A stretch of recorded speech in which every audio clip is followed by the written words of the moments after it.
Olá pessoal, aqui é o Eduardo do The News. Vim contar quem tirei no amigo secreto de podcasters do TikTok. Foi o Beto Estrada, do Matando Robôs Gigantes. Escolhi de presente pra ele um livro maravilhoso, realista e com foco em questões sociais, que bombou no TikTok. Sabia que agora já tem até um musical dele? É o Torto Arado, do Itamar Vieira Júnior. O TikTok esse ano fez milhões de pessoas voltarem a ler. Um simples TikTok pode gerar um grande impacto. Descubra livros incríveis e muito mais no TikTok.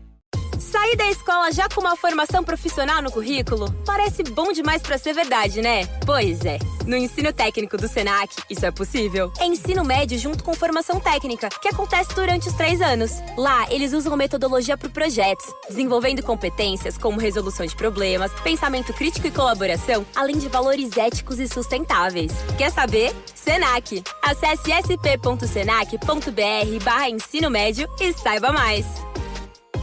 Welcome to the Eagles Checkdown, right here on the Eagles Pinpole Network, bringing you all the news, notes, and opinions on your Philadelphia Eagles. I am your guest host, Shane Half, pinch hitting for Phil, who will be back next week. The topic I want to talk about this morning is how the Eagles should approach their meaningless Week 18 matchup with the New York Giants. Because of how the games played out on Sunday, the Eagles have locked in the 2 seed.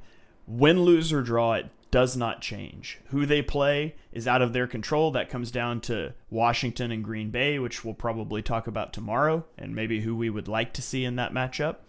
But for today, let's talk about what the Eagles can control, and that's playing their starters.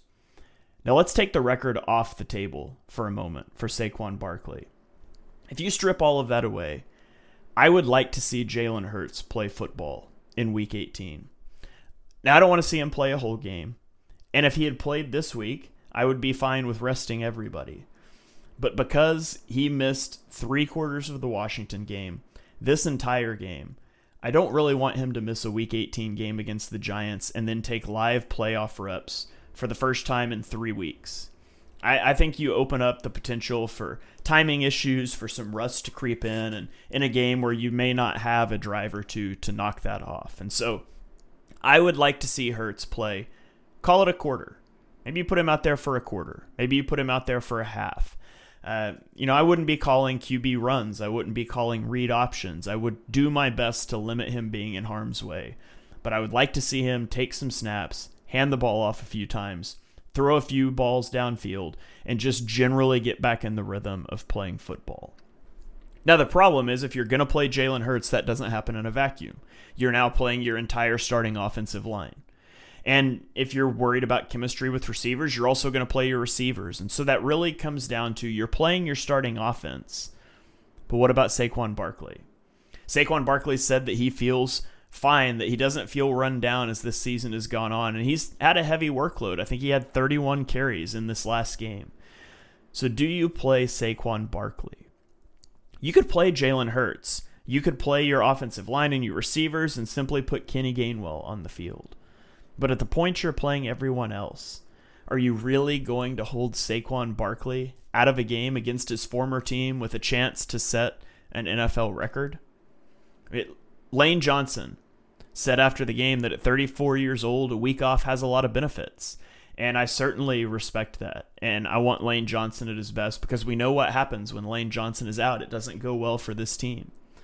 But then you have Jordan Mailata saying that he would advocate that they play Barkley and push to break the record. And he said he wants to play himself and that it's an opportunity to make history. And your offensive line all shares in that. A.J. Brown's talked about he wants to be able to tell his kids that he played on the team with Saquon when he set this record, when he hit 2,000 yards. So there's a lot of things that go into this decision. What does Saquon Barkley want to do? If Saquon Barkley wants to rest, you rest him. But if Saquon Barkley doesn't say that he wants to rest a week, I think I would put him out there. We've been sort of trained to think that a Super Bowl is all that matters. And Super Bowls are certainly important. But only one team wins a Super Bowl.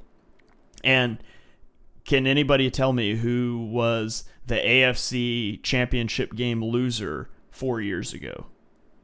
Probably not. Because we don't remember the teams that lost. We remember the one team that won. And only one team gets to do that.